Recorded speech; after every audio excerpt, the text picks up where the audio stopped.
This morning is the first hearing of the Subcommittee on Science, Manufacturing, and Competitiveness this Congress. I wish to thank the ranking member Baldwin for her help in getting this hearing on the calendar, so thank you. Our subcommittee has wide jurisdiction over issues central to creating good-paying jobs, expanding economic opportunity, and maintaining America's competitive edge. I look forward to working with her the rest of this Congress to hold hearings on other important topics. Director Kratsios, thank you for being here today. And before we discuss AI's action plan, I want to thank you for your leadership in laying the groundwork for President Trump's leading the world in supersonic flight executive order. It's another important field of innovation and one where we as a country have fallen behind. We haven't had a commercial Concorde flight in over 20 years, and we have to stay ahead of China in cutting-edge aerospace technology. To the issue at hand today, I'm very excited about America's AI action plan and want to hear your perspective on how we can work collaboratively between the Trump administration and Congress to accelerate AI innovation, build American AI infrastructure, and lead internationally in cooperation with allies and partners. Personally, I'm also excited about what the future holds with the acceleration of AI adoption.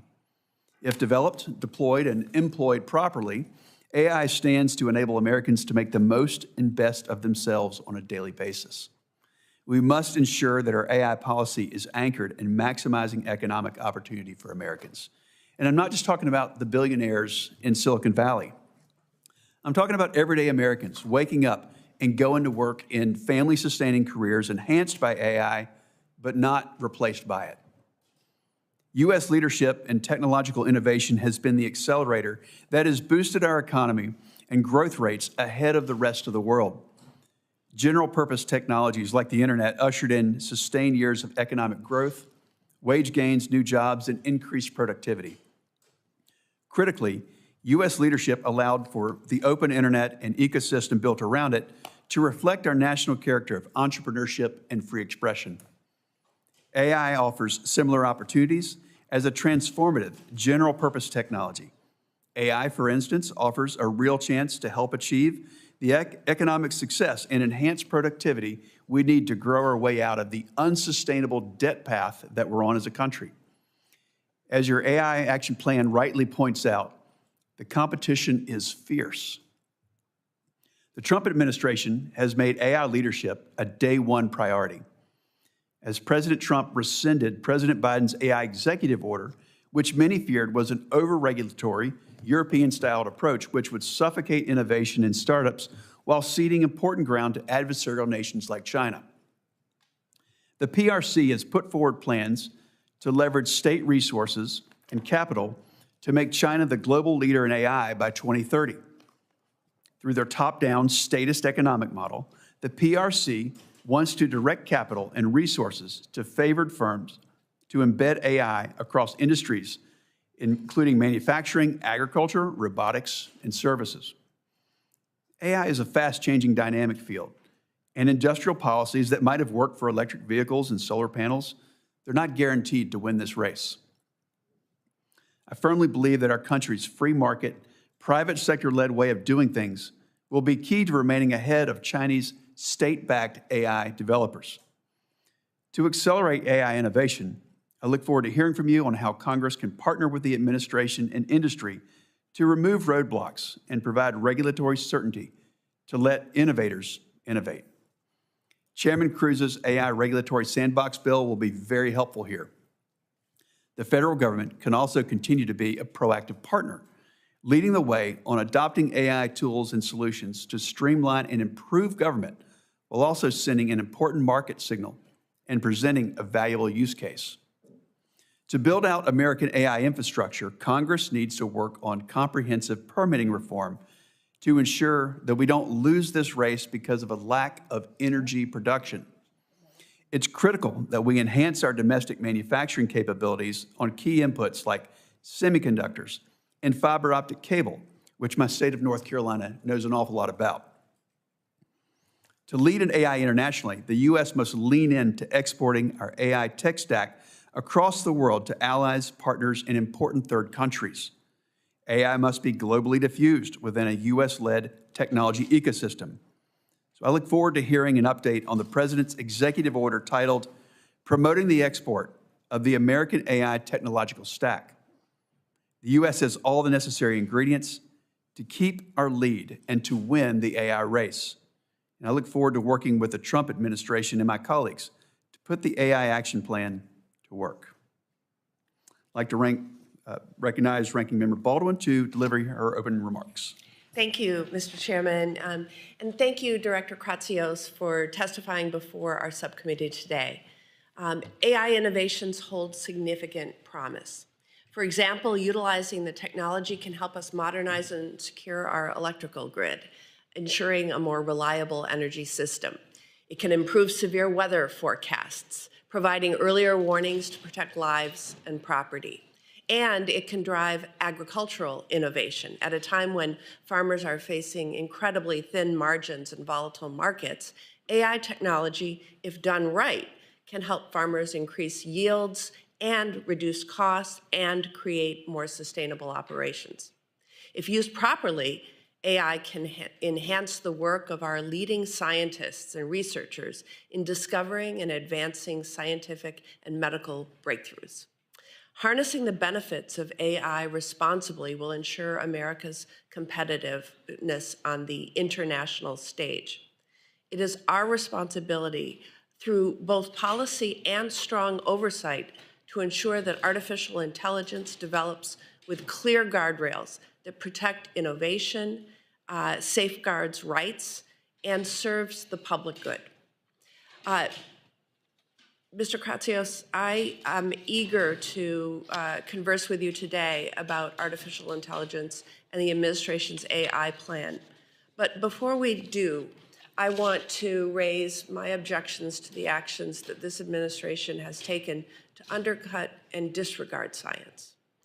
The Trump administration has canceled over $800 million in National Science Foundation grants, $8.9 billion in National Institutes of Health research grants, and that doesn't even account for all the funding cuts and chaos within the Department of Education. We cannot be short-sighted. These attacks on our scientists, researchers, educators, and students will have devastating impact on scientific advancements and our nation's ability to compete globally.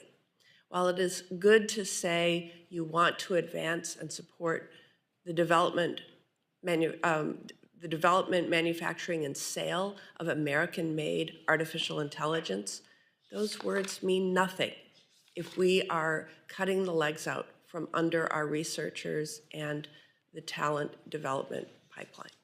So with that, I would yield back, Chairman Budd, but thank you again for being here before the committee, Director Kratsios. Thank you. I'd like to recognize Ranking Member Cantwell to deliver her opening remarks. Thank you. Thank you, Senator Budd, and thank you, Senator Baldwin, and thank you for your great work on this subcommittee, because we really need to keep working together to get this right. Director Kratsios, great to see you here. Thank you for your leadership, and I enjoyed our conversation and the follow-up material that you sent. Very, very helpful and illuminating as we continue to struggle through how the United States of America maintains our leadership in AI and yet also faces the challenges that we face around the globe.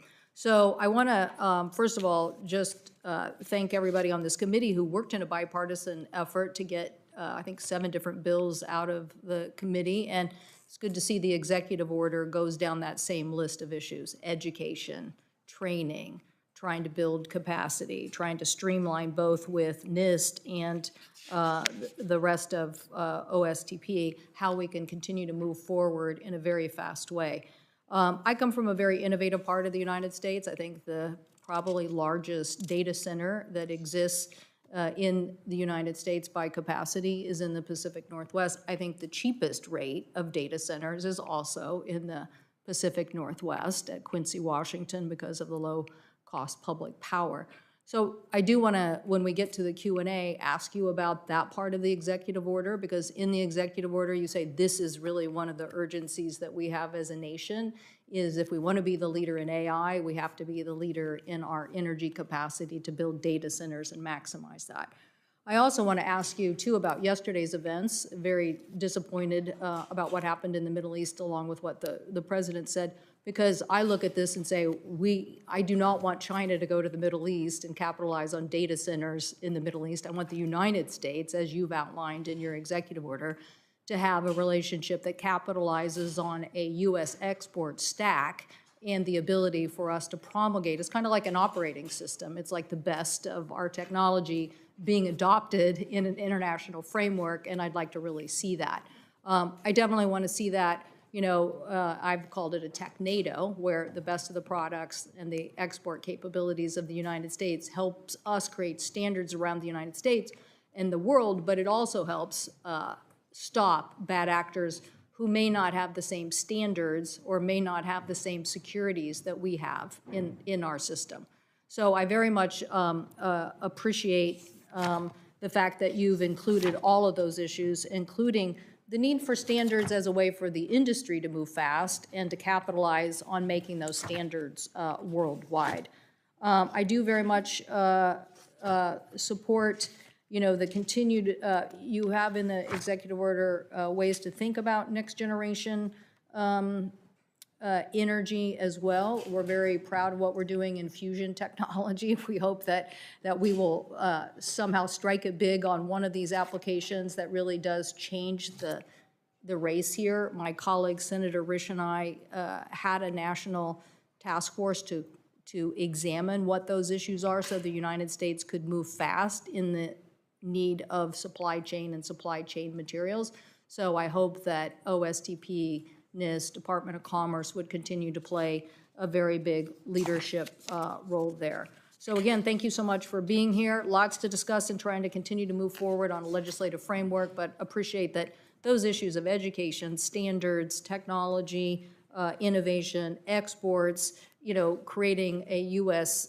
Framework that is adopted globally is the direction that we need to go, and very much appreciate, as I said, my colleagues' continued efforts to push the legislation that we have done in a bipartisan fashion. So thank you. I thank the ranking member, Chairman Cruz. Thank you, Chairman Budd. I appreciate your holding this hearing today. It could not come at a more critical moment. How policymakers approach the issue of regulating artificial intelligence is one of the most important questions of our time. AI is transformative. It has the potential to raise Americans' standard of living, to simplify tasks and to end mindless paperwork, to empower those with disabilities to live more independently, to enhance existing businesses, and to create new ones. Like the internet, AI can and will extend the reach of American values around the world. But make no mistake, America is in an AI race with China. Thankfully, President Trump understands this, and he understands that the race is existential to the future of the American economy, and frankly, our values. The Trump administration, including our witness, Director Kratsios, took a critical step in the right direction with the release of the AI Action Plan. The plan embraces the idea that the government should enable, not inhibit, the development of AI. But the administration cannot do this alone. Director Kratsios, I took note in your testimony that the executive branch can only go so far. Congress must work alongside the president and pass legislation that promotes long-term AI growth and global adoption of American AI. First, to unleash American innovation and long-term growth, we must streamline permitting for AI infrastructure and empower entrepreneurial freedom.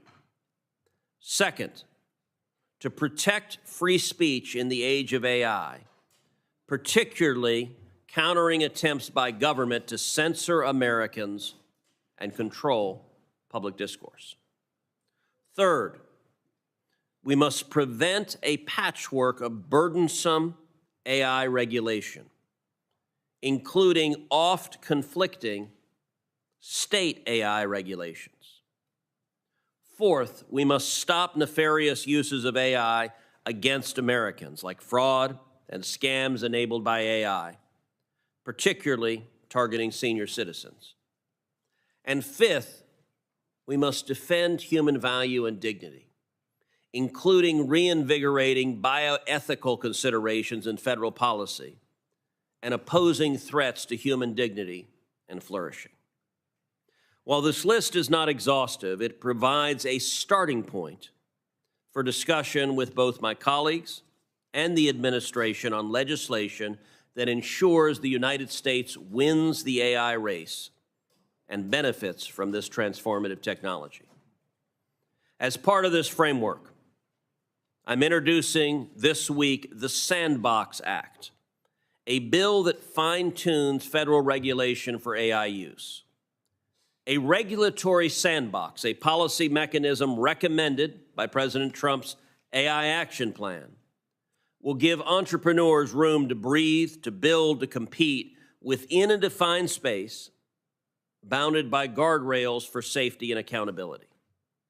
Under the Sandbox Act, an AI user or developer can identify obstructive regulations and request a waiver or a modification, which the government may grant for 2 years via a written agreement that must include a participant's responsibility to mitigate health or consumer risks.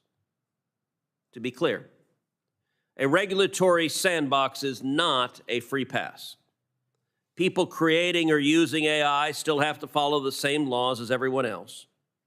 Our laws are adapting to this new technology, and judges are regularly applying existing consumer protection, contract, negligence, copyright law, and more to cases involving AI. Conduct that is illegal without AI will remain illegal with AI. The Sandbox Act embodies this approach, this common sense approach to AI policy, one that harnesses the power of American ingenuity and entrepreneurial freedom and sets us on a course to beating China in the AI race. The governance and applications of AI across the world will reflect the nation that leads its development. If the United States fails to lead, those values will not be American values, but rather the values of regimes that use AI to control their citizenry rather than deliberate. If China wins the AI race, the world risks an order built on surveillance and coercion. Like President Trump, I believe the nation that leads the AI revolution must be and will be the United States of America.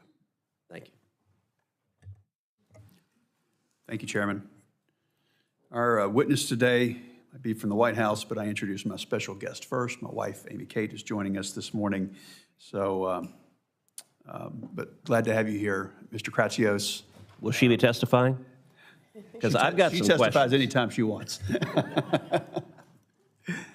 She reads about 100 books a year, and I just ask that she reads more on AI and tells me more about it.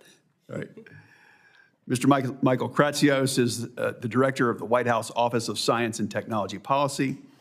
OSTP leads in the development and implementation of the nation's science and technology policy agenda, including the execution of the administration's AI action plan. Mr. Kratsios also serves as the science advisor to the president. He has shown a strong commitment to pursuing policies that bolster America's global leadership in emerging technologies. Mr. Kratsios, you're recognized for your opening statement. Thank you, Chairman Budd, Ranking Member Baldwin, as well as full committee, Chairman Cruz and Ranking Member Cantwell, for inviting me to speak to you today about the President's AI action plan. The action plan is a giant leap furthering the first steps President Trump took for American AI dominance in 2018 with the American Artificial Intelligence Initiative. In his first week back in office, the President recommitted himself to U.S. AI leadership, removing barriers, calling for this plan, and making global dominance in AI technology a mandate for my tenure at OSTP. The need for renewed effort was clear. While in 2020, the American innovation enterprise held a comfortable lead in AI over our closest competitors, by 2024, the gap had begun to close significantly. We stood in danger of losing our preeminence in this critical technology in addition to our national nerve.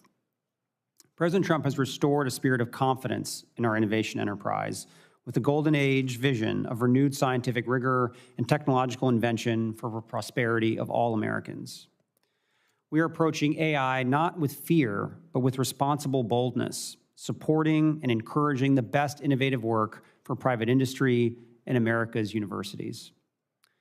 Before I highlight where we stand now in executing this historic executive branch playbook, let me first thank the members of this committee for all that you have done for American AI. The administration can only promote and protect America's position as a global AI standard setter with the legislative branch's support, and I look forward to working with each of you. On July 23rd, the Trump administration released Winning the AI Race, America's AI Action Plan. It outlines a strategy to maintain global leadership in AI based on 3 pillars: innovation, infrastructure, and international partnerships. The same day, President Trump signed 3 executive orders reflecting those 3 pillars. Preventing woke AI in the federal government incentivizes removing ideological hindrances to innovation in model accuracy. Accelerating federal permitting of data center infrastructure illustrates a common sense approach to promoting AI infrastructure. And promoting the export of American AI technology stack recognizes that international adoption of American AI is critical to maintaining global leadership, as is having the best frontier models. As mandated in that order, OSDP is actively supporting the Commerce Department as it issues a request to industry about what export packages might look like. Looking ahead, I see many opportunities for collaboration with this committee and with Congress as OSDP coordinates the administration's implementation of the AI Action Plan. If American innovators are to continue to lead the world, they will need regulatory clarity and certainty, which the legislative and executive branches must work together to provide. From the creation of regulatory sandboxes for early product development to the clear application of interstate commerce principles to prevent balkanized rulemaking that chokes product adoption, together we can find common sense, pro-growth protections for American workers, families, and children while freeing inventors to do what they do best. It is vital that permitting reform remains a priority for both the executive and legislative branches. As the president has said, it is time to build, build, build. We must also all recognize that AI represents not just the next frontier of the digital, but the enormous investment in the concrete and steel and critical minerals that make up our modern world. And while we work with industry and our partners abroad to develop packages of American AI for export, our innovators at home will continue to find novel applications of AI technology in everyday life. Adoption of cutting-edge product begins domestically, whether self-driving vehicles on America's roads or large language models in legislative offices. And I look forward to working together to ensure they benefit all Americans through small business training, workforce development, and AI education. These are exciting times, sure to shape our country and the world for many years to come. Just last week, the First Lady hosted our second meeting of the White House AI Education Task Force as we celebrated the pledged investments of many businesses, nonprofits, and parents groups in equipping America's young people to meet the challenges of the future. Thank you all for your leadership, and I look forward to the many bipartisan opportunities to take action for American AI in the months ahead. Thank you for that opening statement. Now, the AI Action Plan contains a handful of directives for various government agencies. So can you provide a brief update on how implementation of that's going along? I know we're in the early days, but is there already progress that you could point to or that you'd like to highlight? Yeah, there's been tremendous progress. I think the day was particularly momentous when the plan was released, because in addition to it, the president signed 3 executive orders and gave the longest speech by any president in the history of the United States on artificial intelligence. And there were a number of actions that were announced that day. To kind of go through them, I think there's been a significant amount of progress at the Commerce Department on the AI export package executive order. They are on a 90-day shot clock to release a request for proposals on the export stack. So you should be seeing that very shortly. We had the second meeting of our AI Education Task Force that was chaired by the First Lady just last week. So a lot of the efforts around retraining, reskilling, and K-12 education that are mentioned in the action plan are very much in progress. And I think from our office, we're on the hook to do an RFI relating to identifying regulations that may be hindering the progress of AI, and that should be coming out very shortly. Thank you for that. Now, in your opening testimony, you mentioned the President's executive order on promoting the export of the American AI technology stack. So unpack this a bit for us, if you would. Tell us what makes up that tech stack and how we can encourage other nations to adopt it.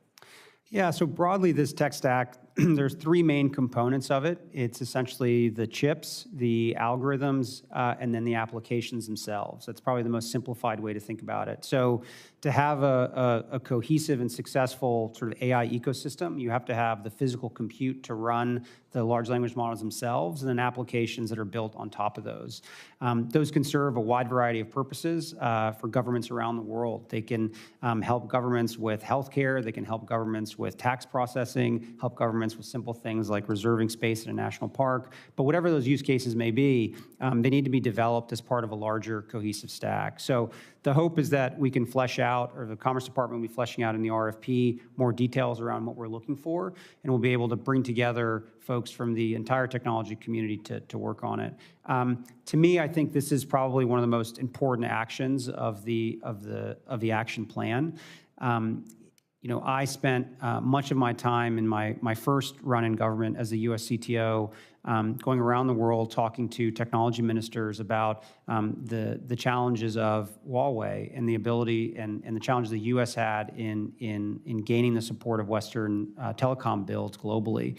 And we're in a moment now where, unlike that time, we do actually have competitive technology. We have the best chips, we have the best models, we have the best applications, and it's incumbent on the U.S. government to help promote these technologies broadly so that when the PRC has the capacity to actually export chips themselves, we're already there and already around the world. So what's the counter vision, if you will?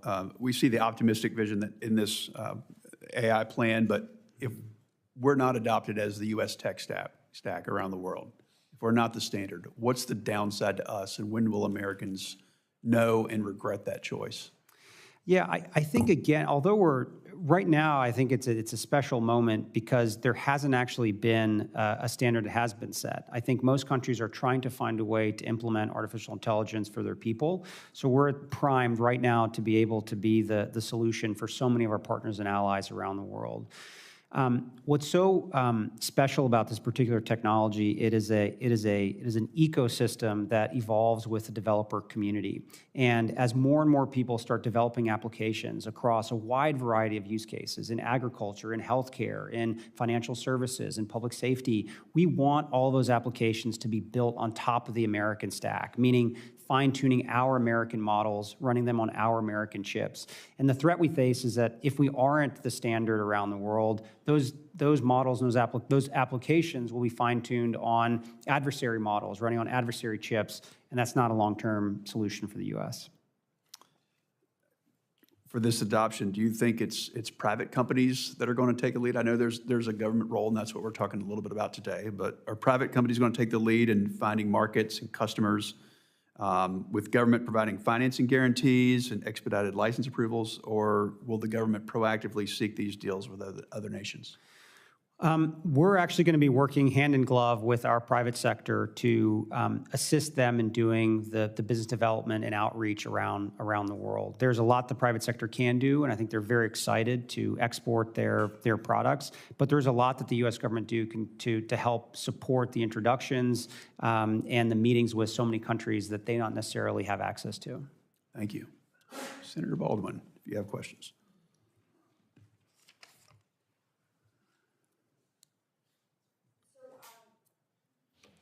Director Kratsios, thank you again for testifying. The Great Lakes are truly integral to our state's identity. and our made in Wisconsin economy. Wisconsinites are rightly concerned about the impact of data centers on our lakes and groundwater resources. So how would you respond to Wisconsinites who are worried about the millions of gallons consumed by data centers every day? We have several that are planned or in the process of being built out right now. And I'd like to hear what you would say to folks who are worried about those water resources in connection with data centers. Yeah, I would point them to comments by the president and by the EPA administrator on the administration's deep commitment to clean air and clean water in the United States. I've gotten to know Administrator Zeldin very well over the process, over the last few months, and the commitment the EPA has in ensuring that no matter what we're building out, particularly in the areas that we focus on AI, adhere to the highest standards. And I think it's something the president takes very seriously, of ensuring that our air and our water is as clean as possible for the American people. Yeah, so the administration proposes amending the Clean Water Act regulations in the Artificial Intelligence Action Plan. How will the administration ensure that an amended and expedited process will protect the groundwater resources in Great Lakes?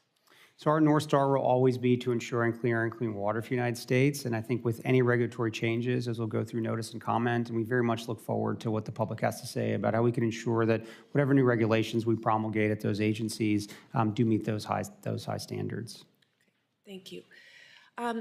AI is poised to innovate across a number of sectors in a way that will improve Americans' everyday lives by increasing productivity, reducing costs, and making them safer. I'd like to ask you about several areas. What are the most promising AI applications you see for farmers? And how can the federal government support innovation while ensuring that these tools are accessible to operations of all sizes, not just the largest producers? Yeah, I think for farmers, I think precision agriculture is something that constantly comes up in conversations I've had with industry. The ability to use artificial intelligence to target even, specific stock level, with stock level precision of where you need to target some of these activities. So to me, I think that's where I kind of see the biggest impact. And I think broadly, what's exciting about this technology is the more powerful it becomes, I think it actually is able to provide even more leverage to smaller farmers versus just bigger ones. These are tools that for many years have, because of the expense and the scale of trying to build them out, have only been available to larger farmers. But my hope is that as this technology progresses and the ability to access it by smaller farms grows, it will be a huge boon for the farming community. Thank you. Can you describe how AI is currently being used or could be expanded to improve forecasting models and severe weather notifications? And what partnerships with federal agencies like NOAA and FEMA are needed to advance this work? I'm going to have to defer to my colleagues at NOAA on more of the specifics there, but I've gotten to know Neil Jacobs, who is waiting for confirmation, and we worked together very closely in the first administration, and this has been his life's work, and I'm excited for him to be in the seat soon, so we can work together to try to infuse some of this new technology in the way that we forecast. I think the U.S. for many years has been the proud home for some of the best weather forecasting in the world, and I think AI will only be an accelerant and ensure that we can keep being as good as we are. Thank you. And I enjoyed meeting with Mr. Jacobs and look forward to that conversation. What role do you see AI playing in modernizing our nation's electric grid? And how can federal policy and leadership with the Department of Energy and the Federal Energy Regulatory Commission help accelerate its deployment while ensuring that our energy systems are resilient and secure? Yeah, I think there's very powerful use cases for load balancing across the network that can be accelerated and improved by AI. I think as you probably know very well, it's given how federated the grid is, it becomes a very challenging problem to solve. But I do know our National Energy Dominance Council is very committed to this, as is Secretary Wright, and I'm sure that we're going to do as much as we can to improve that. Thank you. Thank you. Chairman Cruz. Thank you. Mr. Kratsios, thank you for your work on the AI Action Plan and your effort to reverse the Biden AI agenda. I believe that Congress must partner with the administration to ensure that the United States beats China and to ensure that American values are embedded in AI deployment across the world. In your judgment, can the United States beat China in the AI race without congressional action, or will victory require the administration and Congress working together? We must certainly work together. There's only so much that the executive branch can do on its own, and I think partner together, there's so much that we can do.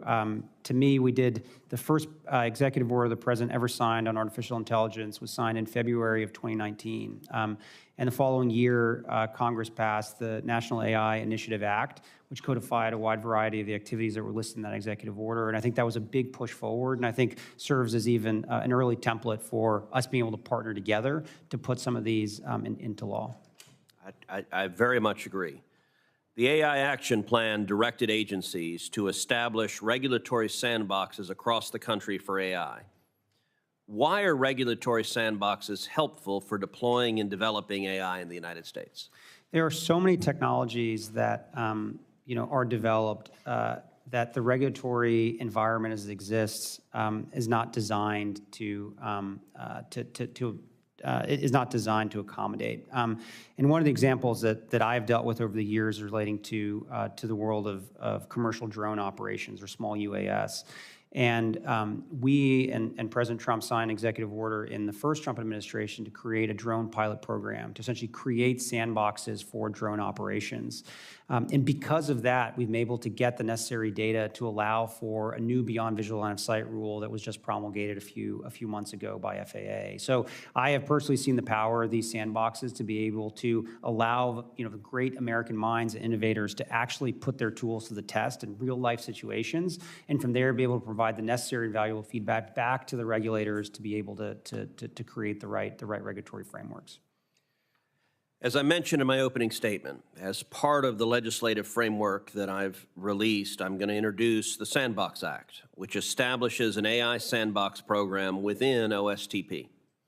Do you support the underlying principles and goals of having Congress establish regulatory sandboxes for AI?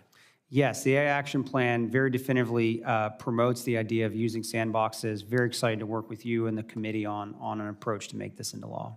Terrific. President Trump has also declared that we can't have, quote, 50 different states regulating this industry of the future or allow a single state to hold up innovation.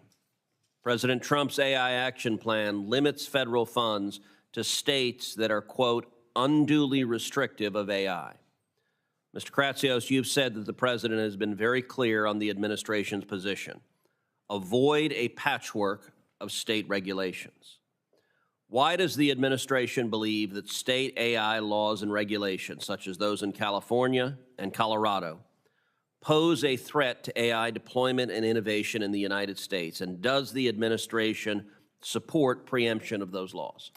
A patchwork of state regulations is anti-innovation. It makes it extraordinarily difficult for America's innovators to promulgate their technologies across the United States. It actually presents and gives more power to large technology companies that have armies of lawyers that are able to sort of meet the various state-level regulations.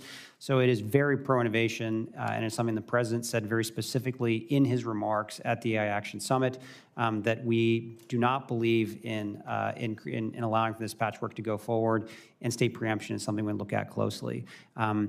We are very excited to work with Congress to find a way to deliver on what the president is looking to accomplish, and it's something that my office wants to work very closely with you on. Great. States are criminalizing neutral algorithms and once again instituting big tech surveillance of ordinary Americans. Colorado requires big tech to report to the state's attorney general any AI user whose actions could create a so-called disparate impact, a radical liberal theory that treats differences in group outcomes as evidence of prejudice. Mr. Kratsios, what kind of danger to development and deployment exists if state bureaucracies can decide whether facially neutral computer code offends left-wing politics?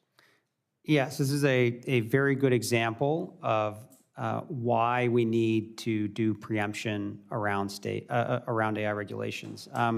These type of very anti-innovation regulations are a huge problem for our industry, and more importantly, I think it creates a culture where the entire industry moves in a non-innovation approach. And to me, I think preemption is a way that we try to solve these problems. Okay, last question. The AI Action Plan directs the federal government to vigorously advocate for international AI governance that reflects American values. What actions can be taken to push back on censorship regulations by foreign countries that impact American public discourse? I think our standard-setting bodies can play a very critical role here in making it clear what it means and why free speech is so important, and in creating standards around those types of issues. So I think standard setting is a key role there. Thank you. Senator Cantwell. Thank you. Thank you, Mr. Chairman. Again, Mr. Kratsios, thanks so much for the focus in three big areas: exports, data centers, and the legislation that you think we should work on together. So really appreciate the fact that your recommendations call out NIST standards, which is, you know, bill that Senator Young and I passed out of this committee, that you focus on the National Artificial Intelligence Research Resource that Heinrich and Rounds, and we passed that out of committee, and the AI education that Senator Moran and I worked on. So those are all good things. We passed them out of this committee. Unfortunately, they got held up, but we could have been further down the road, so glad you're gonna help weigh in on that. Also glad, I'm a big supporter of getting the next Surface Transportation Act done, so it's good to see that part of the Surface Transportation Act is this provision that the White House would be advocating for in use of those resources as it relates to data centers, because I think that's a very interesting concept given the demand that we have and what can we do. When you think about infrastructure and you think about all our infrastructure, I would say that our grid-related infrastructure to U.S. AI leadership is a critical investment. And so, again, very blessed that the Northwest has had cheap hydro for a long period of time, and that's why you see this really like an entire ecosystem continuing to unfold with the demand for AI, but also energy solutions like fusion. So I hope that you will help us get a Surface Transportation Act and continue to keep that focus on infrastructure. Back to the larger issue I brought up in my opening comments about the Middle East situation related to yesterday's events. I'm assuming that when we say we want to not just have an export stack, that we really are looking for partnerships around the globe where like-minded partners believe in the same things we do, but also have resources that might be very valuable for us to get there first. And I would assume that you think the Middle East, we have a lot of partnerships already between the Northwest and the Middle East on AI. I would assume that you think that's a very important region for us to get right as it relates to this issue. Yeah, so I traveled with the president in our Middle East trip a few months ago, where we struck deals both in KSA and in UAE on helping bring American chips to that region. From a geopolitical standpoint, I think it's critical that for these large buyers of chips that they come to the U.S., and we want to be the partner of choice for that. So we're very excited to do that, and those deals, I think, were the first big ones we've done, and I think show an example of kind of how seriously we take the export of American technology. Do you think that we could do a technology NATO kind of alliance with these countries on AI standards or AI innovation? I think there's a big opportunity to continue to work with our partners as allies across the totality of the stack, and I think the AI export program provides a terrific opportunity to build a essentially trusted network of other technology companies that are non-US from partners and allies. If we want to export our stack to countries around the world, it obviously has to be compatible with technology companies that exist in our target in our target customer countries. So my hope is that as we develop this AI export program, we make it and formulate it in a way that that it is modular and we can insert a lot of our allies and partners' technologies into it and make it even more interesting for them. Okay, I have a couple quick questions. So on your point about centers of excellence, that's where you see the sandbox application when it's very specific to an application. Is that what you're saying?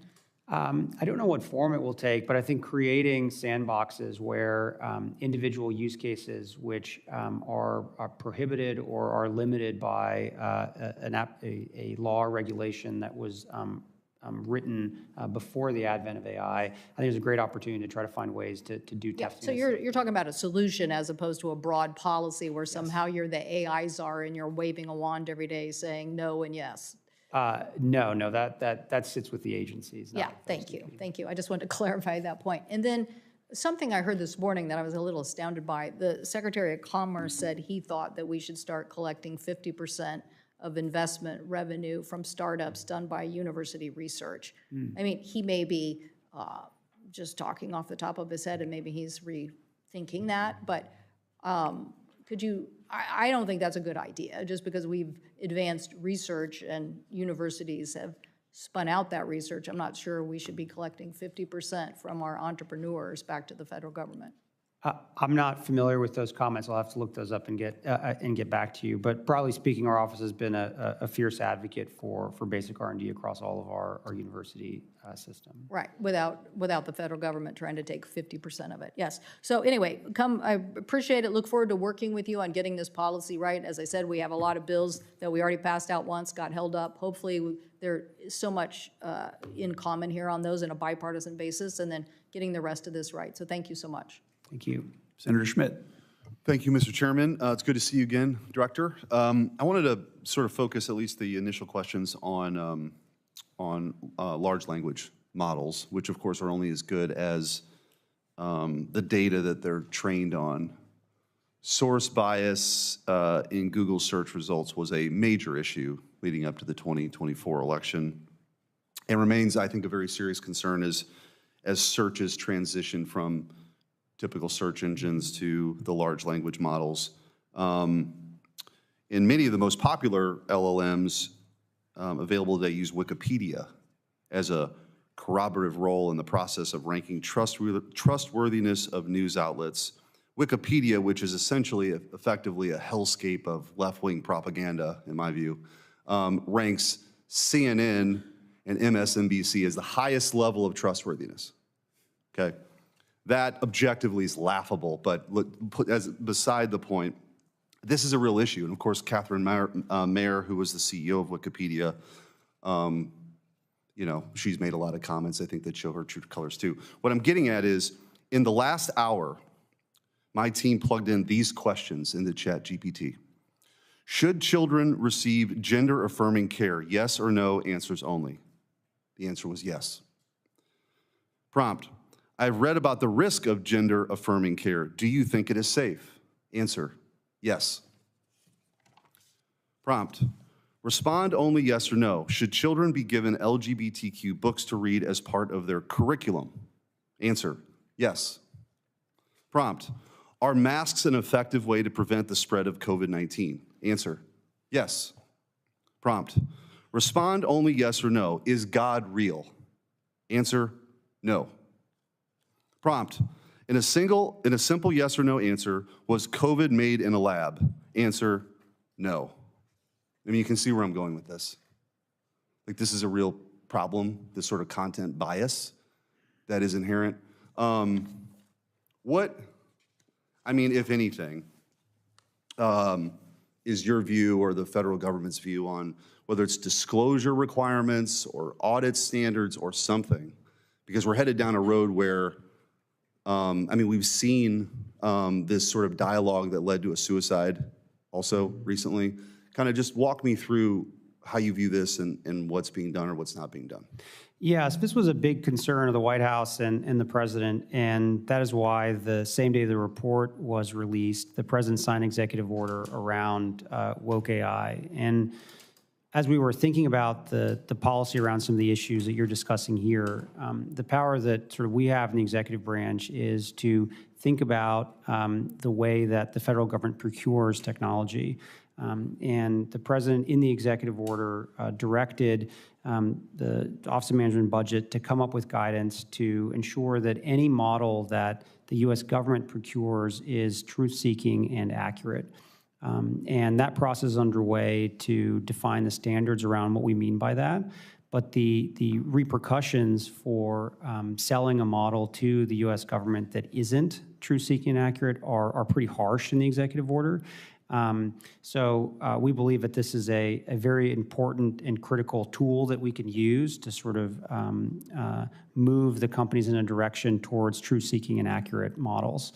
And I very much look forward to when that guidance is released and ultimately we can update the procurement guidelines for these models. And I think as we have seen, most of the large language model builders are beyond excited to try to provide their models for federal use.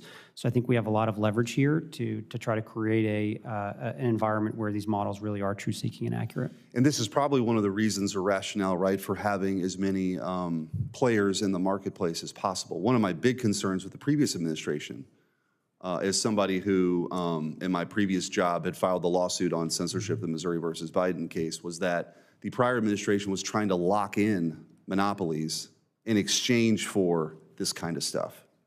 And so I think the hope is that it's a open, true marketplace where competitors can see this and have something that's more truthful and people can make their own decisions as opposed to, you know, definitively giving answers like, yes, there's no God, and yes, gender-affirming care is totally safe for kids. I mean, all that stuff. You are very right. The previous administration, very disturbingly, was trying to create an environment where there were only a small handful of large language model builders that the U.S. government themselves could control through standard setting at NIST. So I'm very happy that we're able to turn the page on that. One note, in the action plan, we emphasize the importance of open source models. So I think that sort of encouraging that, which is something the last administration was very hesitant to do, combined with the executive order on woke AI, I think sort of can provide an environment where we really can have models of American people that are accurate and truth-seeking. Thanks. Look forward to working with you on it. Thank you, Mr. Chairman. Thank you. Senator Blunt, Rochester. Thank you, Chairman Budd, and thank you for your attendance, Director Kratsios. I have some questions here, and I might not get to all of them, but I kind of want to follow up on that last line of questioning because I know for myself, I've put things into ChatGPT that were wrong about myself. And so for me, the question isn't about woke or sleepy, but it's about smart or dumb. And so what comes out is what is put in, correct? Yes, a large... Okay, thanks. Yeah. I just wanted to clarify that. And now I'm going to get to my real questions because the topic is so important. Mm-hmm. This is so important to the future of our country. And so my state, Delaware, is emerging as a national leader in responsible technology innovation. Our state has partnered with industry leaders to invest in AI skills for students and workers. And this summer, Delaware launched an AI sandbox to provide businesses with the opportunity to test new technologies. These new programs align with the administration's AI action plan, and I remain committed to fostering innovation while prioritizing safety and security. I also want to add, while I appreciate Chairman Cruz's attempt to create a federal sandbox, I'm not sure that OSTP is the appropriate place for it, if we need one at all, but I really appreciate the effort. And while I expect this committee to consider such a proposal in detail, today's hearing is a timely opportunity to ask you, Director Kratsios, about your vision for AI policy in America. Mr. Director, manufacturing has been critical to our nation's economic growth and national security.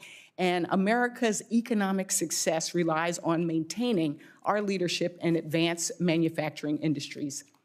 The Manufacturing USA program helps us keep a competitive edge while technologies like AI radically change the playing field. How will the AI action plan build on existing efforts like the Manufacturing USA program? Yeah, so the action plan makes it very clear that this is a technology that is going to have an impact on a wide variety of industries, particularly in advanced manufacturing, as you mentioned. This has been a big priority of the administration, the president personally, to bring back manufacturing in the United States, bring back the very important, high-paying, meaningful, skilled jobs that we need in this country for American families.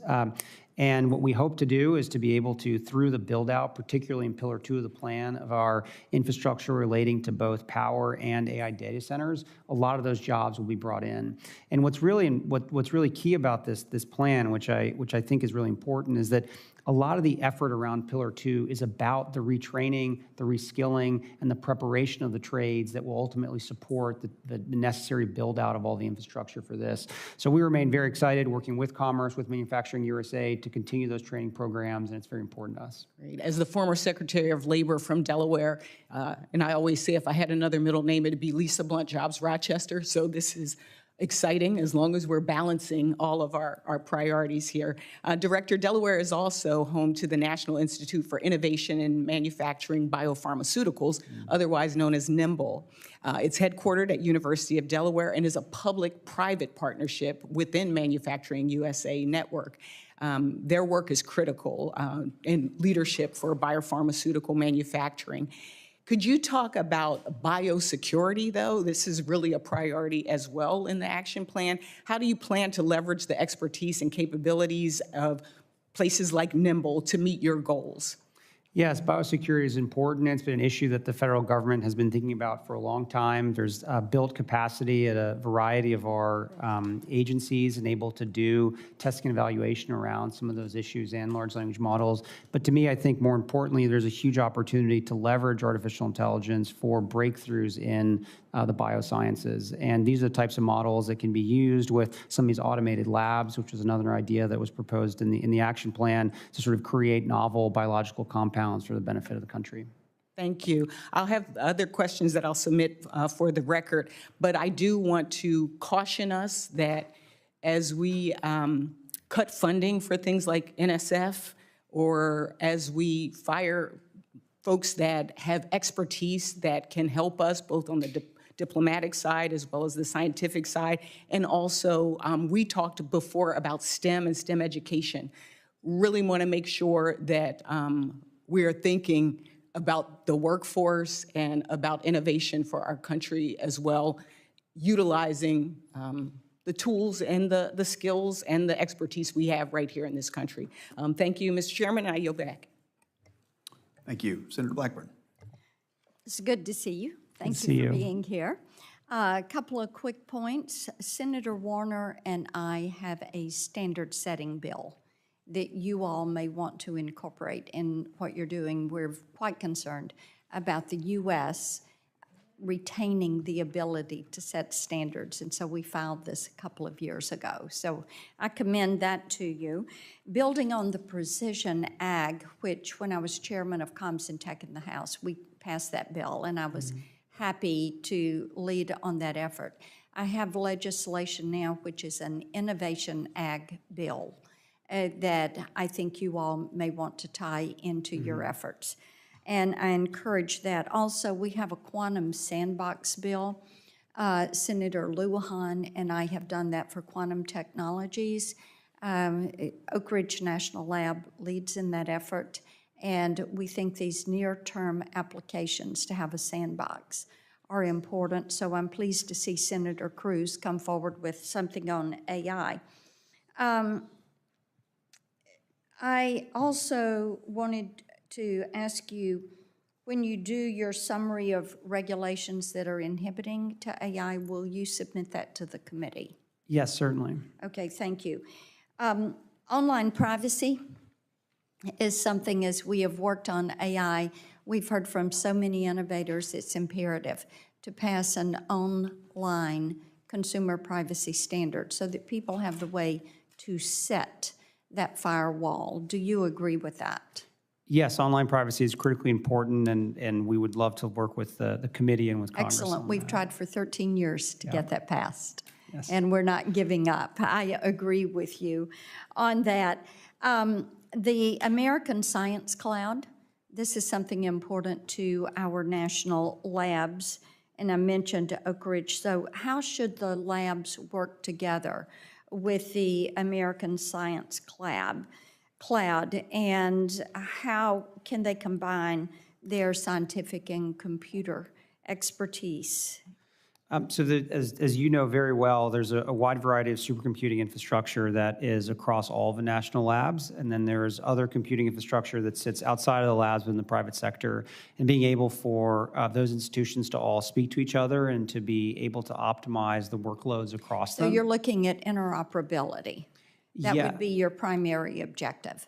I think Data transfer, interoperability. that would be one of the top things to think about. Okay, yeah. excellent. I want to talk with you about fair use, Mm-hmm. because in Nashville, we talk about fair use as being a fairly useful way to steal my content.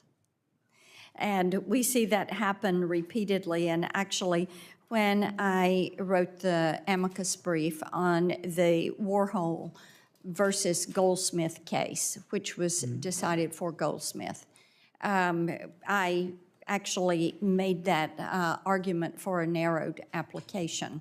One of the things we're looking at is what happens with this patented and copyrighted content, algorithms, et cetera, whether it is for an entertainer, an author, a publisher, someone who does online sales training, someone who does online human resource training, religious leaders who have sermons and things that are copyrighted, prayers, that they are holding a copyright on that. How are you going to approach firewalling copyrighted content in training of these LLMs, and then allowing current event or conversation? Because the training of the LLMs is something where there is really a difference of opinion. And this is one of the reasons that states have played such an important role in stepping forward, because Congress is proven incapable of passing legislation that is going to protect content. So I think that making certain those patents, trademarks, and copyrights are not infringed is vital to our creative community. I had a group in my office yesterday. They are incredibly worried about this. They are looking at what is happening with the OpenAI AI-generated movie. Everything is going to be generated based off of the actors, but it's all AI-generated, music AI-generated. What you're doing is taking away their ability to exercise their craft, and that is an Article 1, Section 8, Clause 8 protection that is given to innovators in this country. So I'd love to have your response on how you're going to address that, but I am out of time, Mr. Chairman. So. Perhaps in following your remarks, you could address that, if that'd be okay with you. Certainly. Senator Peters. Thank you, Mr. Chairman. Director Kratsios, welcome to the committee. Sir, I hope that you agree with me that without the highest standards for data protection and governance, rapid AI adoption can expose Americans' information to some unparalleled risks that we need to be very, very concerned about. However, just recently, the Chief Data Officer for the Social Security Administration disclosed to my committee that he was forced to resign after notifying us that DOGE is jeopardizing the Social Security data of over 300 million Americans. It's actually quite stunning, the lack of protections to this data that we've seen as a result of their activities, and more of that will become public in the days ahead. So my question for you, sir, is can you explain how Americans can trust this plan when the administration has shown it can't handle our most sensitive data? Yeah, I'm not familiar with that particular example, but data protection is critically important, and I know that our administration has worked across the implementation of AI across all of our agencies, takes that extraordinarily seriously. Well, you have to demonstrate it. It's nice words, and rhetoric is always very nice, but if you don't demonstrate that you're actually making it a priority, I don't think any of us can believe that it is a priority. And I have serious concerns that this administration does not have data standards in place that can successfully integrate AI, an incredibly powerful tool, into the workplace. There were safeguards in this administration's prior guidance that appeared, but they appeared to have no effect, and there's no examples of it actually being implemented, which is incredibly troubling. We're going to dive into that issue in greater length in the days and months ahead. My next question is, the White House AI Action Plan asserts that, quote, the federal government should not allow AI-related federal funding to be directed towards states with burdensome AI regulations, but should also not interfere with states' rights to pass prudent laws. So my question is pretty straightforward. Who specifically decides which states' AI laws are, quote, prudent and, quote, not unduly restrictive? Who's going to make that decision? I think that's something that's going to be left to the agencies that are funding the various programs that impact states. It's going to be left to the agencies. Who? Who in the agencies? Who will be making those decisions? I defer to the secretaries in those particular agencies to make those decisions. So that is the policy, but we don't know who's going to make the decisions. You're telling me that's a policy, but we have no idea who's going to decide what's prudent or what's unduly restricted. Could be the president. We know that he makes decisions based on how he feels when he wakes up in the morning. Is that kind of how we're going to be doing it, or?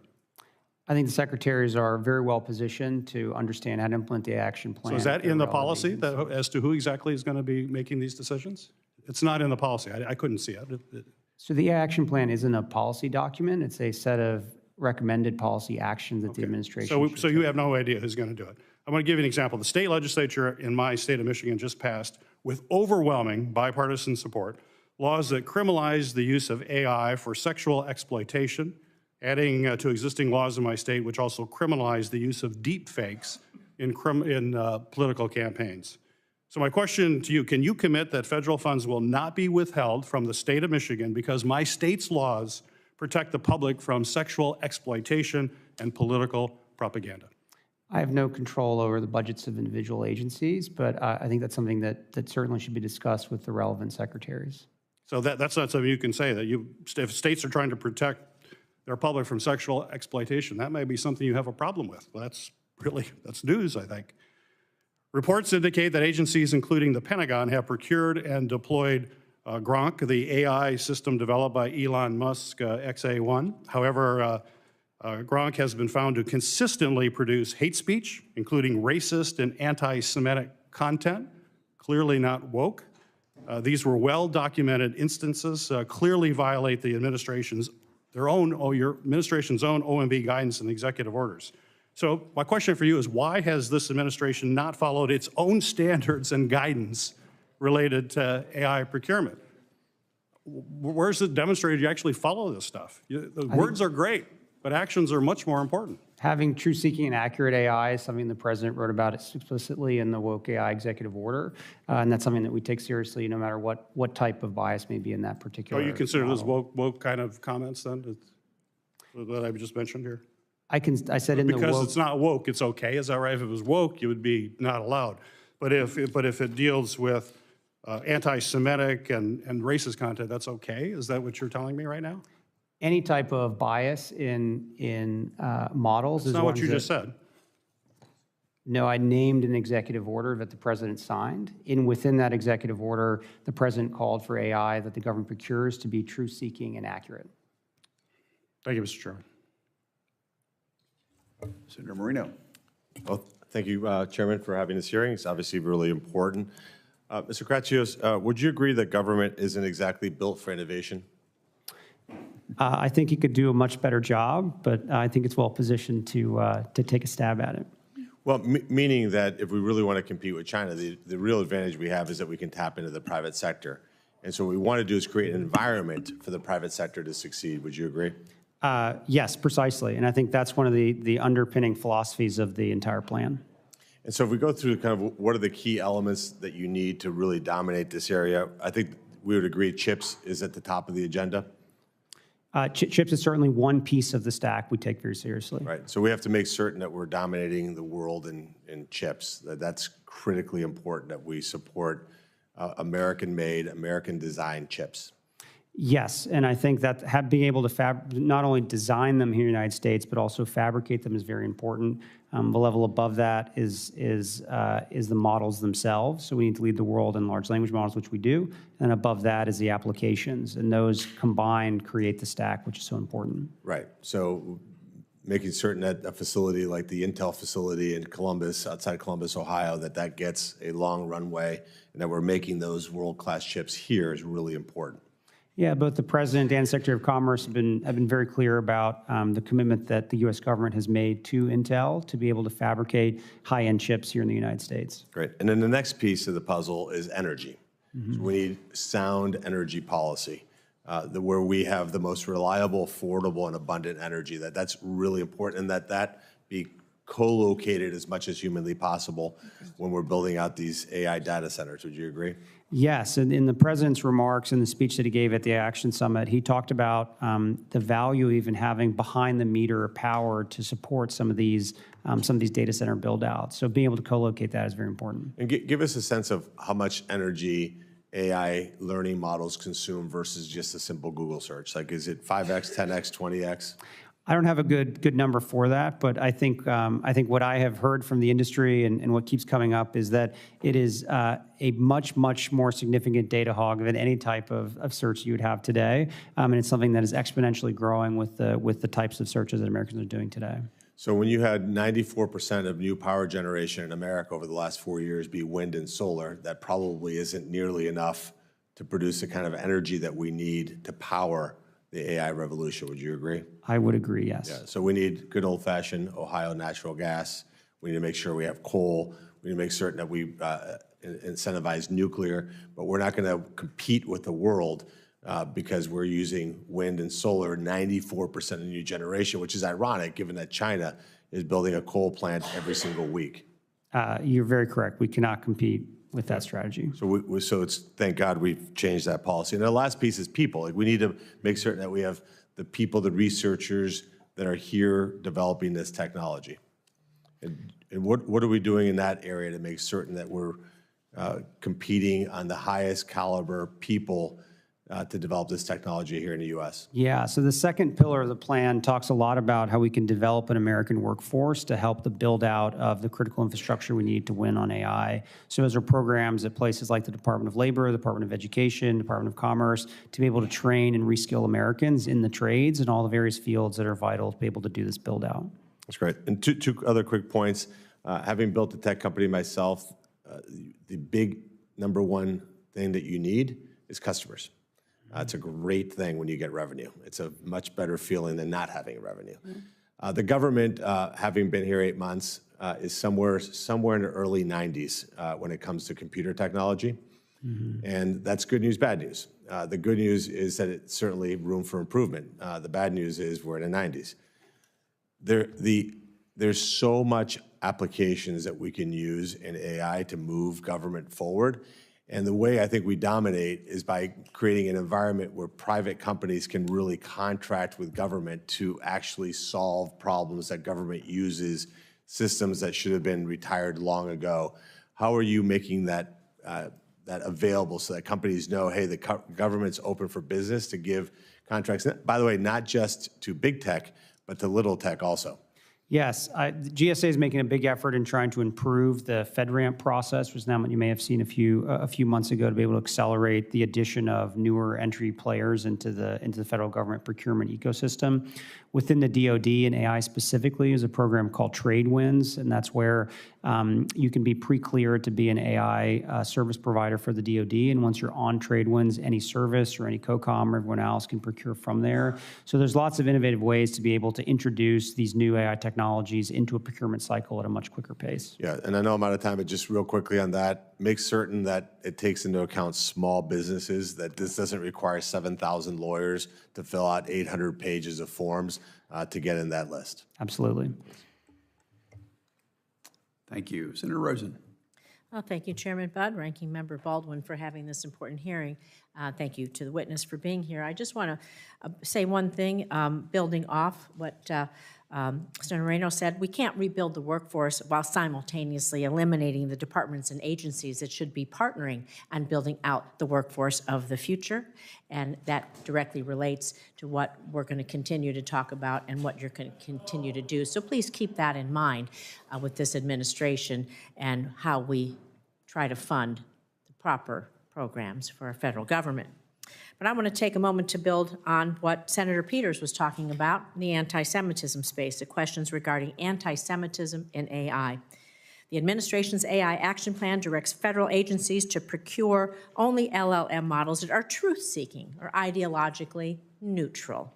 However, this administration has instead opted to deploy Grok, an LLM from XAI that has a long history of hate speech, including promoting anti-Semitic conspiracy theories.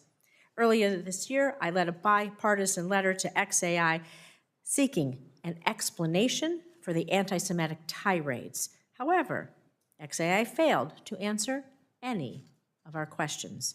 Just last week, Wired reported that the White House pressured GSA to approve Grok for use by the federal government. You can see why we should be very concerned, sir.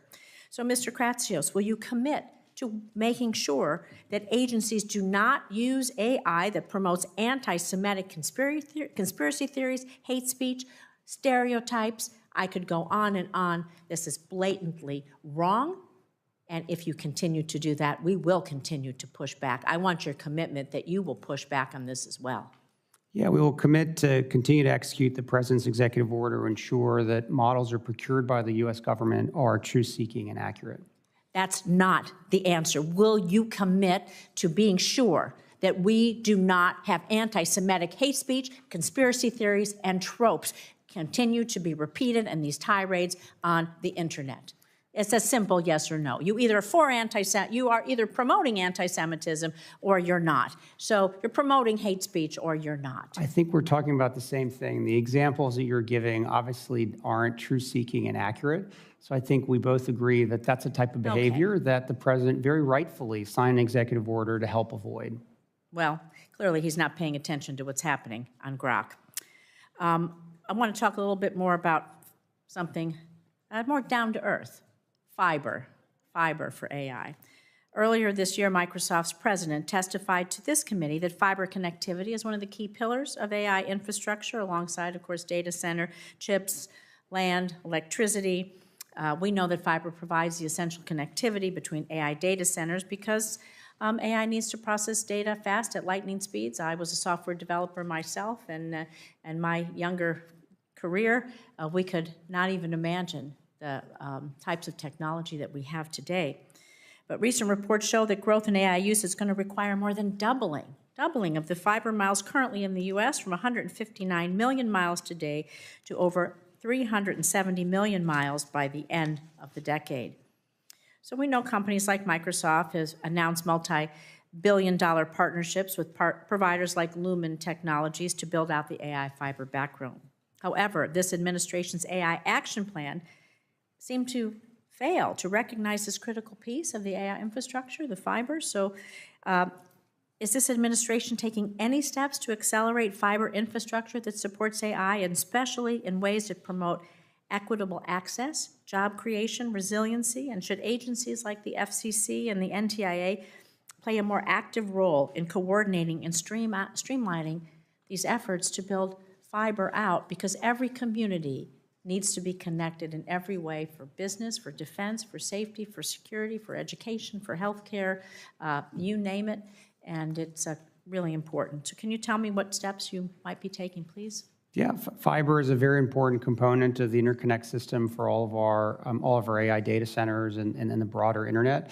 And it's something that I know NTIA and Secretary of Commerce is taking very seriously, as well as Chairman Carr. So I do agree with you. Fiber is a very important component. So do you think eliminating some of the programs that we have funded in the past that were laying broadband fiber all across, at least my state of Nevada and across the nation, were thinking for the future? I think there are many ways to connect the American people to the internet. One is obviously fiber, but I think there's other ways that oftentimes can often be more economical. And the smart people at NTIA and others who think about this every day make those assessments on behalf of the Commerce Department. But you would agree we need to fund connectivity? Connectivity is critically important, yes. Thank you. I yield.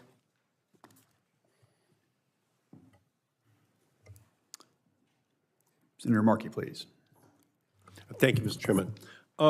The Trump administration's loyalty to big tech means bigger bills for American families, and this administration is giving AI data centers the green light to eat up our electricity in our nation while our bank accounts go into the red. So, Mr. Kratsios, are you aware of how much households' electricity bills are expected to rise over the next 4 years as a result of data center expansion? I'm not familiar with that number, no. All right, I'll inform you then. A recent analysis found that Americans' electricity bills are going to rise by as much as 25% over the next 4 years. 25% because of data center demand. So it's not just a future fear, it's a present problem. Households are already feeling the pinch. Electric bills for an average home in Ohio increased by $15 a month because of data centers. A worker making Ohio's minimum wage would have to work an hour and a half just to be able to afford Trump's data center tax on electricity in that state. And that's not to mention the rest of their electricity bill. So, Mr. Kratsios, do you think it's appropriate that the administration is forcing Americans to pay more on their electricity bills while using their taxpayer dollars to make the problem even worse by funding the unfettered growth of the AI industry? I do not believe there's been an administration in American history more committed to growing power generation for the American people and lowering energy costs for everyday Americans. And I'm proud to work for a president and an administration that has that level of commitment. So I'm not sure what that study is, but I think there has never been an administration more resolved in actually doing the complete opposite, actually lowering energy costs for No, electricity bills are going up all across the country right now under the Trump administration, and they're killing the solar projects, they're killing the wind projects, they're killing the offshore wind projects, they're killing the electricity supply, which is going to be needed for the AI revolution. They're killing it. So we're going to have a crisis. We're about to have an electricity bill crisis for consumers in our country, because at the same time, this administration is pushing the data center development at all costs. The costs are being paid by American families, not big tech.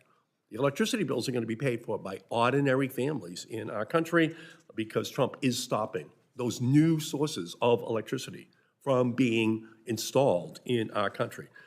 They just announced the killing of an offshore wind project that's 80% completed, and they're targeting another dozen offshore wind projects that are just going to skyrocket electricity bills all across the East Coast, but across the country as well. It's going to kill at least 790,000 megawatts of clean and low-emission energy from coming online over the next decade. That's the electricity that's going to be needed for the AI revolution. They're killing it, and they're killing it out of ideology that is because of the payoff to the natural gas industry for their contributions to Trump. They're killing the renewable energy industry that would have been providing that extra electricity. So it's a huge price to be paid. Director Kratsios, under the AI Action Plan, agencies are only permitted to contract for AI algorithms that are, quote, free from top-down ideological bias. This language is extraordinarily vague, free from top-down ideological bias. And it gives the Trump administration vast discretion to force AI chatbots developers to adopt conservative viewpoints or else risk losing lucrative federal contracts. This isn't traditional use of the government's procurement power. It is extortion. So let's get specific here. Director Kratsios, if a generative AI system stated that it was intentionally trained to adopt a certain political viewpoint, would that qualify as, quote, top-down ideological bias? Again, the guidance of what is defined in the executive order that calls for this new procurement guidance hasn't been finalized yet, so I can't speak to that at this point. But generally speaking, I think sort of away from the specifics, if a particular model is explicitly trained on a what did you mention, a political? It's top-down ideological bias. Sorry, what did you ask? Would that be a violation of the rule that a generative AI system, if it's stated that it intentionally trained to adopt a political viewpoint. Would that qualify as a top-down ideological bias? Yes, if the model wasn't truth-seeking or accurate, it would violate the executive order. All right, so I'll make it even clearer then. Here's a real post from Grok, the generative AI model created by Elon Musk's company, XAI, stating, quote, XAI tried to train me to appeal to the right. That's the quote. Is that a violation? Does that qualify as ideological bias, and should XAI therefore be disqualified from federal contracts? Yeah, per the executive order, models that aren't truth-seeking or accurate as defined by the guidance that has yet to be promulgated, those would be subject to the procurement restriction. So Grok is admitting that it is ideologically biased, and it is absolutely imperative that the administration apply this standard even-handedly. And I'll tell you the truth, if they're talking about woke executive orders, then it is absolutely imperative that we not allow an Elon Musk or other companies' bias to impact this social media infrastructure that we're living in right now. Thank you, Mr. Chairman. Senator Young. Director Kratsios, welcome to the committee. Thanks to you and your team for your hard work. Really appreciate it. You've shown great leadership in developing the AI action plan, and I appreciate you discussing here today the importance of following through with this executive branch playbook. I've been chairman for the last couple of years of the National Security Commission on Emerging Biotech, NSCEB. You have visited with myself and some other commissioners about our report. And I was really pleased to see an emphasis in your action plan on AI-enabled science. One of the recommendations requests that NSF, DOE, NIST, and other federal agencies invest in automated cloud-enabled labs. This priority aligns with a recommendation here again from our report. And that is why right before the August recess, Senator Kim and I introduced the Cloud Lab to Advance Biotech, also known by its acronym, the LAB Act, which would establish a national network of cloud labs focused on biotech. Can you elaborate on the importance of cloud labs for our research and development in biotechnology, and how you see cloud labs accelerating the pace of innovation as compared to traditional R&D models? Yes, the ability to have automated labs where you can send in the experiment that you want to do and the lab itself conducts it and then comes back to you with results in and of itself is a huge value add. If you layer on top of that the power of artificial intelligence to allow the AI itself to start determining what are the various iterations of the experiment that you want to do and automatically send those to the lab to conduct and get the results out, the pace and the velocity of discovery will be dramatically improved. So it's fair to say this could allow us to supercharge the pace of innovation. Most certainly, and the NSF is already running ahead with a proposal around these cloud labs. Very consistent with President Trump's branding, a golden age of innovation. This really could help usher that period in, I believe. I'm going to pivot now to standards as it relates to AI and the impact of a lack of certainty for innovators seeking to develop and deploy AI. Congress is notorious for being late to the punch when it comes to development of standards and regulations. And as other countries move forward in adopting their own, American companies are then subject to potentially differing rules across the globe. Can you speak to the risks associated with continuing to subject our AI innovators to a fragmented series of rules, including those enforced by other countries as well as states here at home? Yeah, I think creating standards at the U.S. level that are prominent globally is very important. In the weekend after the AI Action Plan was released, the PRC held their large AI conference in Shanghai, and one of the the main thrust of their own AI action plan that they released in response to ours was a desire to create a global entity, an AI entity in Shanghai that would then promulgate global rules around AI for the world. And this is an example of why it's so important for the U.S. to be the leader in the way that we provide standards around AI, particularly around model evaluation and standard setting. And this is something that we know our adversaries are going to try to compete with us on. So it's more important than ever that we do that. Yeah. It's not just an issue of interoperability. I mean, you could literally make the argument that our values are embedded in the standards of our technologies. Yes. And so we want to have the ability to define what those standards are and then allow the export-oriented economies, China in particular, to have to sell into our market, game, set, and match. Before I yield back, I want to mention that Ranking Member Cantwell and I plan to reintroduce a revamped version of our Future of AI Innovation Act.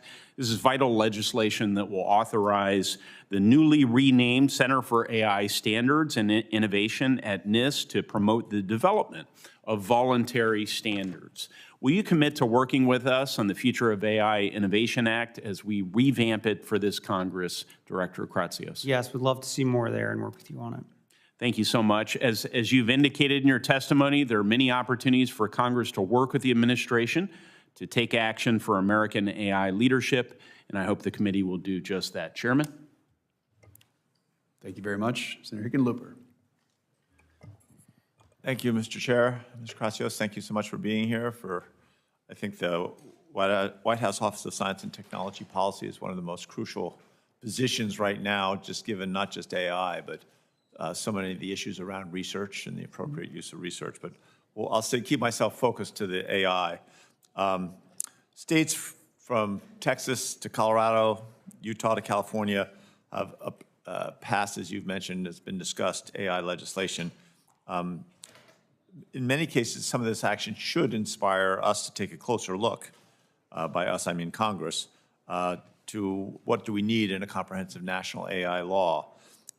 It might include periodic impact assessments to evaluate potential risk on AI models, transparency disclosures to users describing AI models in terms of use and capabilities, obviously R&D for support for standards development to identify and detect AI-generated content, that transparency around that, privacy protections for certain types of data being used to train AI models. So do you feel that these are the types of policy principles that appear worthy to include as a foundation for a federal AI law, if we're going to try and create something that would apply evenly across states? Yeah, I mean, my general sense, and something I've advocated for many years, is that the best approach to AI regulation is for it to be use case and sector specific, not broad and sweeping. I think any attempt to create a singular AI regulation will lead you down the path that the EU is down right now, which has ultimately resulted in a pretty sad situation broadly for the innovators there. Trying to create a singular AI rule for a technology that is so ubiquitous is actually not probably the best path forward. And one that we've advocated for both in the action plan and we see at our agencies is that, you know, obviously the rules that you would need at FDA to regulate AI-powered medical diagnostic are very different than the rules that you would need at Department of Transportation for a self-driving car. And we already have a system that has a very rich history in allowing our regulators to update their regulatory regimes with new technologies as they come, and is one that I know all of our secretaries across the cabinet are working very hard to make sure that they're up to speed on regulations that apply to AI, which fall within their domain. I understand that, but I think some things like making sure that we are that the public's able to identify and recognize what is, what is AI and what's not. Seems like something that is more general. Yes, I think something like that, and the research particularly, and being able to identify AI-generated content, as you mentioned, is very important to continue to fund. Great, appreciate that. The action plan calls for federal agencies to conduct independent evaluations of AI systems as they're, before they're procured and deployed. Independent evaluation will help enhance security and increase trust, prevents companies from grading their own homework, as we would say, after an AI model is developed. We have a bill introduced called Validation and Evaluation for Trustworthy AI Act, the VET Act, with Senator Capito, which, as Senator Young was mentioning, peripheral to, requiring NIST to publish voluntary guidelines for companies to independently evaluate AI models. Can you describe how advanced you currently see the field of AI evaluations? I think it is certainly not advanced enough. My number one priority for NIST would be to work on the very hard science associated with model evaluation and metrology. Our ability to understand how to even evaluate these models is still not complete. So many people jump immediately to the evaluation itself, this question of what we should be evaluating versus what I think the more important question of today is how do we evaluate these models? And when NIST can do very important metrology work on the how question, and once we know how to actually evaluate these models, then each agency, each industry, whoever wants to do an eval will then have a standardized, scientifically backed way to be able to do the eval itself. Got it. In terms of the workforce development, that's going to be a key part here. The action plan highlights the need for AI skill development to make sure that we have a trained workforce that can do the work required. Obviously, a national security imperative is central to maintaining global competitiveness, as you mentioned. I think apprenticeship programs are a big part of that. We worked on CareerWise and created that in Colorado back when I was governor. It's now in 20 states. They've been a national leader in expanding youth apprenticeships and already adding AI technology to support their programs. How can you work to support innovative apprenticeship pathways, both for youth and adults, to equip an AI-ready workforce? I think there's no president more excited about apprenticeships than this one. I think our Secretary of Labor has also had a big commitment to do 1 million new apprenticeships in this term. So there's big partners, the Department of Labor, to partner with you guys. Great, thank you. Yield back. Thank you. Senator Klobuchar. Thank you very much, Mr. Chairman, and thanks to Ranking Member Baldwin as well. I'm not actually on this subcommittee, but as our witness knows, I care a lot about this, and so I've been able to listen to my colleagues' questions, and I want to thank them for their good work. AI, we all know, huge potential, but also huge downside if we don't get this right. And I think David Brooks put it well when he said, I have found it incredibly hard to write about AI because it is literally unknowable whether this technology is leading us to heaven or hell. So if we want to lead us to heaven, I think we're going to have to find some guardrails and the like to protect us from fraud, to protect content creation and our democracy. So first off, appreciated working with the administration on the Take It Down Act. My bill with Senator Cruz to enable victims of non-consensual porn, including those generated by AI, to require the social media platforms to remove it within 48 hours. But there is many more problems, as you know, as I just experienced and wrote about it in a piece in the New York Times with AI deepfake on me that many people, believe it or not, thought was real. And one platform took it down, one platform put created by AI on it, and then one platform, X, would not do anything. Got over 1 million views. So the No Fakes Act that Senators Kuhn, Blackburn, and Tillis and I have introduced would establish additional rules of the road. And do you agree that we should protect people from having their likeness replicated through AI, take down unauthorized deepfakes? To me, it's some regime where within the realm of the Constitution, where some of it is labeling, just digitally altered, because it's parody and you're not allowed to take it down. But then some of the stuff which you would in a minute take down if someone played a video in this room or put up a sign, you should take down. So could you talk about that? Yeah, I think that I directionally generally agree with you. I think it's something that that we should certainly look at, both the executive branch and the legislative branch. I think that the Take It Down Act is a great example of something that we know is on one side of the line that certainly should become law when it did. But I think it's something that as this technology develops and becomes more proliferated, I think we have to find ways to solve Thank these you. I problems. just hope our colleagues see that it's not one side or the other, right? There's some of the stuff that you're going to constitutionally be able to take down, and we should require they take it down. Then there is some stuff that you just have to leave, we can say should be labeled digitally altered, and it puts a burden on these platforms, but at least it will protect innocent people when they see it to know that it's not true. And it continues to just amaze me that we all just sit by and act like, oh, that's too much, that's too little, instead of actually getting a solution. And I did really appreciate the work that Senator Schumer and Senator Young and Senator Heinrich, Senator Rounds did in bringing us together in the last few years on this. Senator Thune and I have a bill that we introduced last year to set up basic guardrails for some of the non-defense riskier applications of AI. And in the past, you've supported developing thoughtful federal standards that can drive the widespread adoption of AI technologies across industries. And will you commit to work with Senator Thune and I on that bill? I know there's others as well. Yes, happy to work with you on that. Okay, very good. And then in yesterday's hearing, Senator Blackburn and I had a lot of attention on this hearing with two whistleblowers from Facebook just yesterday in our subcommittee in Judiciary. And we heard that one of the leading AI chatbot developers, Meta, deliberately and routinely altered, suppressed, and even deleted safety research, including on youth safety. And there were many senators participating in this hearing across the board.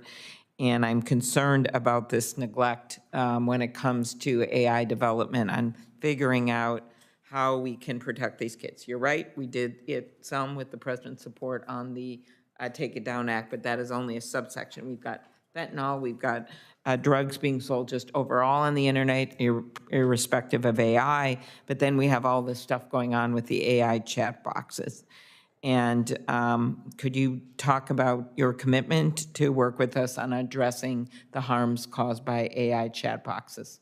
Would very much like to work with you guys on a lot of these issues. I think last week we held an AI education task force meeting, which the First Lady joined and chaired.